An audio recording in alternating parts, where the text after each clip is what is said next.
राधे राधे गुरुजी। जी गुरुजी मेरा एक प्रश्न है, क्या लव मैरिज कर लेनी चाहिए क्या? आपको लव हो गया है क्या? जी। किससे? लड़की से ही होता है गुरुजी। अरे आजकल तो लड़कों से भी हो रहा, कुछ लड़कों का। वो मीठे और होंगे गुरुजी। आजकल तो कानून भी है समलैंगिकता का। ना ना ना, कहाँ की है? उत्तराखंड की है गुरुजी। तो आपको कहाँ मिल गई? फेसबुक से। फेसबुक से मिल गई? जी तो आपको हो गया प्यार? जी फेसबुक से प्यार स्टार्ट हुआ है मतलब? जी। तो इंस्टाग्राम तक पहुंचा कि नहीं? गुरुजी उससे इंस्टाग्राम चलाने नहीं आता। वो जब आएगा जी। तो कहीं वहां दी एंड ना हो जाए, नहीं गुरुजी। क्योंकि जो फेसबुकिया वाला प्यार है ना वो इंस्टाग्राम में एंड हो जाता है। ये फेसबुकिया प्यार ऐसे ही है। गुरुजी माँ बाप नहीं मान रहे, लेकिन मेरी इच्छा है, क्या कर लेनी चाहिए नहीं, या माँ बाप की इच्छा से ही करनी चाहिए? माँ बाप की इच्छा का सम्मान करना चाहिए कि नहीं, आप बताओ। करना चाहिए। तो आप क्यों नहीं करना चाहते? लेकिन गुरुजी पसंद। तो पसंद है तो लड़की के माँ बाप से आप बात करो, आपके माँ बाप से सबको राजी मर्जी कर लो। गुरुजी लड़की के माँ बाप राजी हैं। तो आप अपने माँ बाप को राजी करो। कैसे? क्या आपके माँ बाप क्या कहना चाह रहे हैं? मतलब लव मैरिज करना नहीं चाहते। तो अरेंज मैरिज कर लो, लव को अरेंज कर लो। माँ बाप से बोलो अरेंज कराओ। जी जी। ये बस। तो माँ बाप से बोल दो, तैयार है माँ बाप इस बात के लिए, अरेंज करने के लिए? कहीं और से तैयार है? कहीं और से मतलब होटल होटल से? नहीं, किसी और लड़की से अपनी पसंद से। तो आपकी पसंद माँ बाप ध्यान नहीं रख रहे हैं? जी जी। तो क्या बोल रहे हैं माँ बाप, क्या कमी निकाल रहे हैं? कमी यही निकालना है कि हम अपनी पसंद से करेंगे, जब हमें लड़की मिल जाएगी तब। बाकी जो लड़की आपकी प्यार करने वाली है वो आपकी समाज की है, समाज सब ठीक है? जी जी, कास्ट की है। अग्रवाल हैं हम। तो वो भी अग्रवाल है? जी। हाँ तो फिर कर लेना चाहिए, इसमें क्या बुराई है, फिर कर लेना चाहिए। अच्छा सर, दूसरा सवाल यह है गुरुजी जी कि हम जो हैं एक मुस्लिम गांव में ही जन्म हुआ हमारा, बीच में बनियों का। ठीक है। तो गुरुजी हम वहाँ से निकलना चाह रहे हैं, लेकिन निकल नहीं पा रहे हैं। हम थोड़े मतलब मीडियम क्लासेस हैं, मतलब पैसे में गरीब हैं हम।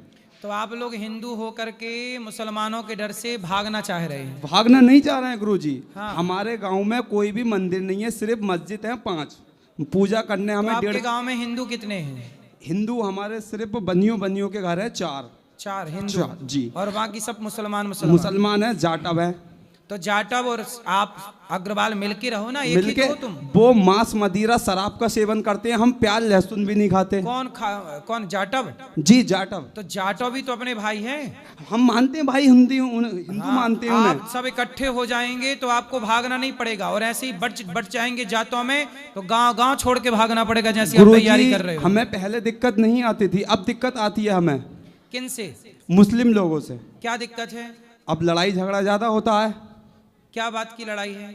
मतलब हमारी दुकानदारी के काम है, भैया डॉक्टरी करती है, मेरे कॉस्मेटिक की दुकान है, मैं शादी में वीडियो फोटोग्राफी का काम करता हूँ। तो आप कौन सा गांव है आपका? मेरा गांव जिला रामपुर में, शाहबाद के पास रवाना गांव पड़ता है। यहीं यूपी में? जी यूपी में, मुरादाबाद और रामपुर है।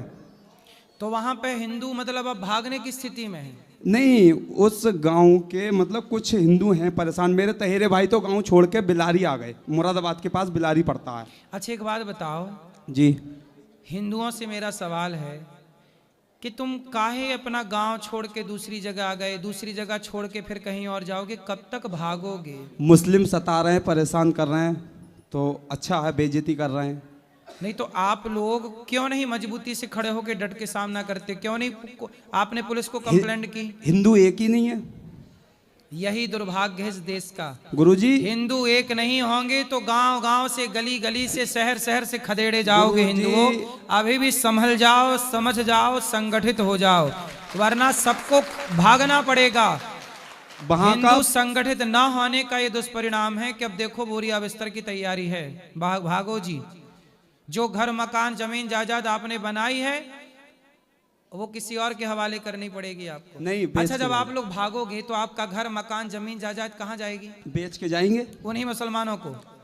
हाँ, किसी को बिके, हिंदू को या मुस्लिम को, फिर तो बेच के जाना पड़ेगा। तो वहां हिंदू कौन खरीदेगा? जब आप हिंदू भाग रहे हैं तो हिंदू कौन खरीदेगा? जी जी जी, नहीं खरीद पाएगा तो हिंदू। वहां तो दाम भी उनके हिसाब से आपको मिलेंगे। और अभी हमने पुराना मकान बेचा तो वो मुस्लिम को बेचना पड़ा गुरुजी, हिंदू कोई लेवा नहीं, मुसलमान ने लिया। हमारा 4 पापा के 4 भाई हैं, चारों का मकान पुराना बेच के हम नए में आए, तो वो मुस्लिम को बेचा, उसने अपना झंडा गाड़ दिया मुस्लिम का आपके घर पे। जी। इसलिए सनातनियों, अच्छा जो जाटव है वो नहीं भाग रहे हैं? नहीं भाग रहे हैं, जाटव अच्छे हैं। नहीं, वो मांस खाते हैं। तो मांस खाते हैं तो क्या हुआ? क्या गुरुजी, वो मुस्लिम से मिलके रहते हैं ना। भाई मुस्लिम से मिलके रहें, अभी देखो ऐसा है ना, जी। मांस खाते हैं, उनको समझा के ठीक कर लिया जाएगा बाद में, लेकिन जाटव तो अपने भाई हैं। भाई हम जब मानते हैं। आप लोग अपना नहीं मानोगे उनको, तो मुसलमान हाथ मिला लेंगे, और वो मिला के आपको भगा रहे हैं। देखो, और मुसलमान की यही नीति है कि अभी जाटों से हाथ मिलाए हैं, जब कम हो जाएंगे तो जाटवों को भी खदेड़ देंगे। जी, फूट डालो शासन करो, यही तो नीति है। तो ये तो जाटवों को समझना चाहिए। और आप लोग ये मत कहिए कि वो जाटव हमारा, देखो मुसलमान भी तो मांस खाता है। जी, यदि हमारा कोई हिंदू मांस खाता है, जी, तो मांस खाता है, इसका मतलब ये नहीं कि वो हमारा भाई नहीं है। हम उसे समझा, भाई लड़का भटक जाए तो क्या हम उसे ठीक नहीं कर सकते? कितने लोग ऐसे हैं जो मांस खाते थे, कथा सुनी, सत्संग किया, सही हो गए, ठीक हो गए। तो हमारा जाटव भाई यदि मांस खा रहा है तो सत्संग से हम उसे कभी भी ठीक कर सकते हैं, पर उसे अभी अपने गले से तो लगा के रखो, वो अपना भाई है। गुरुजी मेरा लास्ट प्रश्न है, हमें शादी किस उम्र तक कर लेनी चाहिए? आजकल तो 60 साल के बूढ़े कर रहे हैं। मेरा तो गुरुजी 30 साल के बाद मन है नहीं कि 30 तक होती है नहीं होती है। और मैं तो ये सोच रहा हूँ अगले साल ही सर गुरुजी आप अपने अपने चरणों में सेवा के लिए तो बुला आपको तो लीजिए। प्यार हो गया था, खत्म कर दूंगा सब, काहे? जब घर वाले मतलब और फैमिली सुनो, उसकी इच्छा से नहीं करेंगे। यार प्यार तो हो ही जाएगा, लेकिन अपने को शिवाजी बनाओ, मैदान छोड़ के भागो ना, मजबूती से लड़ो। मरना है, भाग के क्यों मरना, लड़ के मरो ना, हाँ, क्यों भाग के मरना है ना। जी जी। सनातनियों का नाम ना खराब करो। जब गुरुजी और जो सनातनी जहां हैं सबके लिए बोल रहा हूं। अभी मेरे पास असम से कुछ भक्त आए, बोले असम में क्या स्थिति है, मुसलमानों की बढ़ती संख्या चिंता का विषय है। बंगाल में मुसलमानों की संख्या बढ़ती हुई चिंता का विषय है। केरल खत्म हो गया हिंदू लगभग। जी, आप ये समझिए बहुत कम % हिंदू रह गए। केरल में कम है। फिर कहां कहां से भागोगे? मत यहाँ यूपी उत्तर प्रदेश में कितने जिला हैं, आप भी तो यूपी के हो। जी, यूपी के आप अपने गांव से भागने की तैयारी कर रहे हो। कितने जिला जहां हिंदू अल्पसंख्यक हो गए।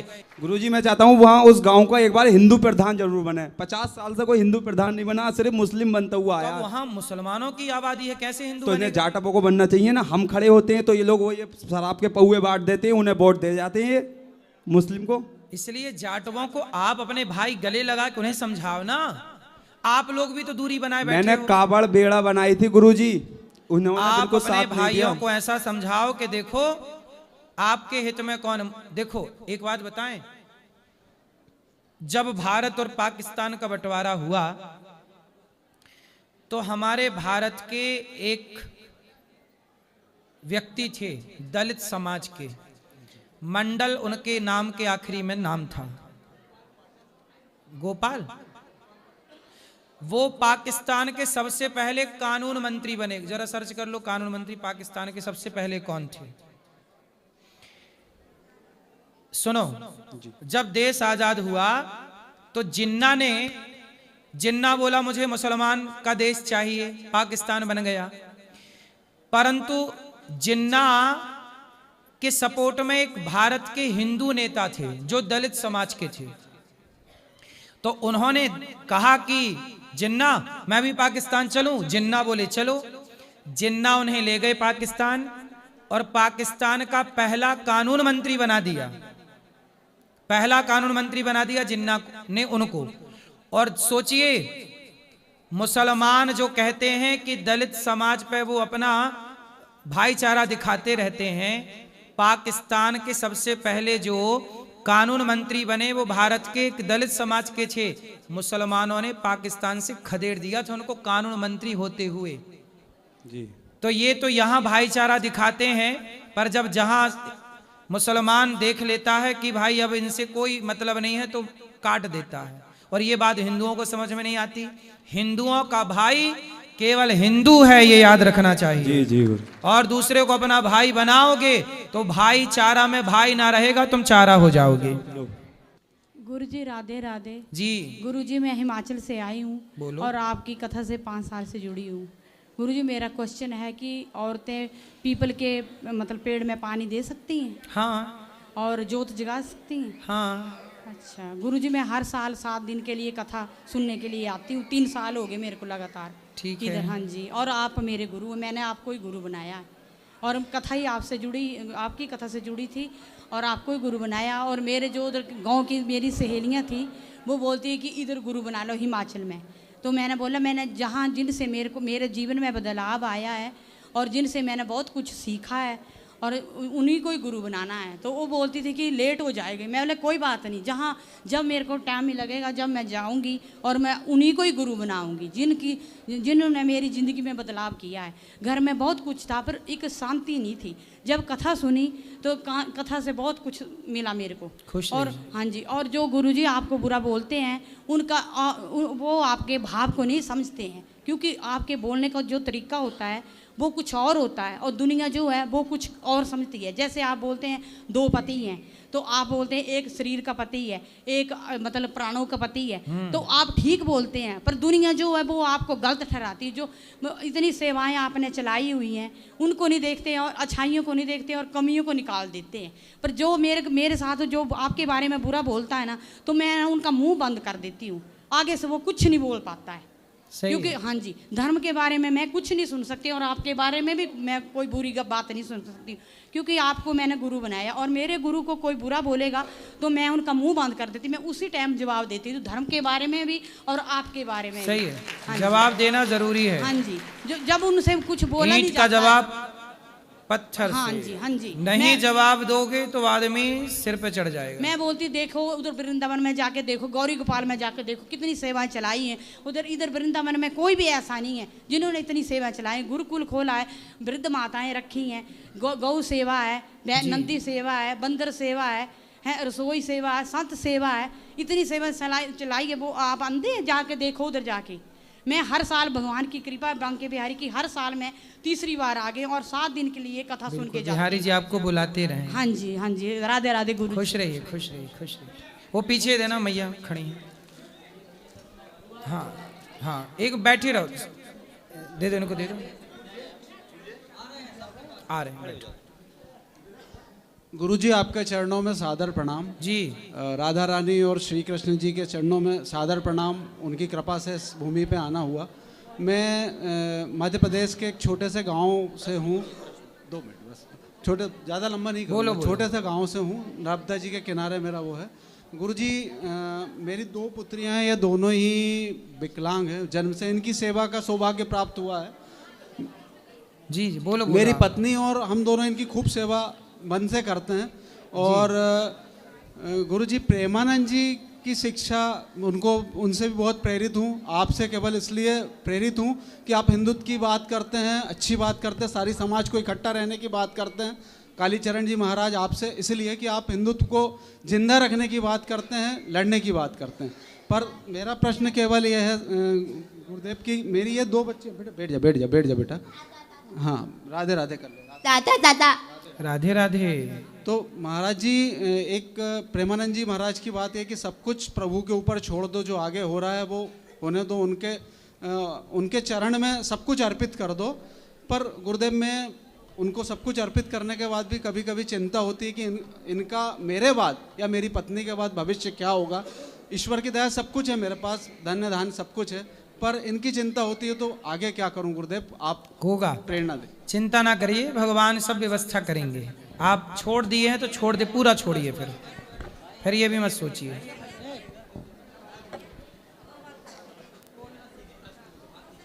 तो मैं बोलो बोलो, आप बोलो, आप केवल बोलो। गुरुजी राधे राधे जी सबसे पहले तो हम सब सखियों की तरफ से आपको प्रणाम। खुश रहिए। मैं भोपाल से आई हूँ, गंज बासौदा से। मैं आपका सिर्फ धन्यवाद करना चाहती हूँ गुरुजी, क्योंकि हमारे यहाँ की जितनी भी माएँ हैं, हमारी जो बुजुर्ग हैं और जो आज की युवा पीढ़ी है, सब आपके प्रवचन बहुत अच्छे से सुनते हैं और बहुत मानते हैं आपको। मीडिया वाले कुछ भी कहते हैं, बोलते हैं, हम भी सुन रहे हैं हर चीज़, लेकिन वो सब हमारे यहाँ बहुत अच्छा आपका नाम है, इतना अच्छे से सुनती हैं कुछ माताएं तो जिनका जीवन बहुत अच्छा निकल रहा है सिर्फ आपके प्रवचन सुनने से ही। उन सबकी तरफ से आपको बहुत बहुत धन्यवाद गुरुजी कि आप इतना ऐसा बोलते हैं कि वो आगे और अच्छे से अपना जीवन व्यापन कर रही हैं। सुखी रहिए।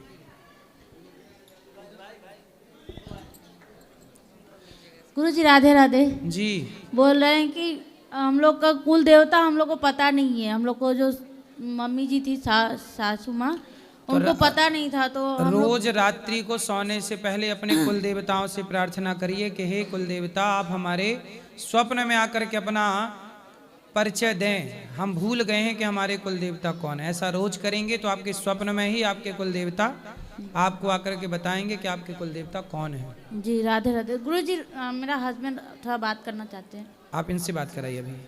राधे राधे गुरुजी। जी राधे गुरुजी, हम आपके लिए कुछ लाए हैं, क्या देना चाहते हैं? शॉल।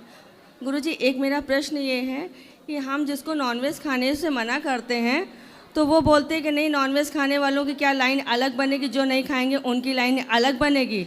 नॉनवेज मेरे यहाँ परिवार में बहुत लोग खाते हैं, तो इस पे क्या चीज़ कहते हैं? कहते जो लोग नॉनवेज खाते हैं उनकी लाइन के मरने के बाद अलग बनेगी और जो नहीं खाते उनकी लाइन अलग बनेगी। हाँ बोलिए, अलग अलग है भाई।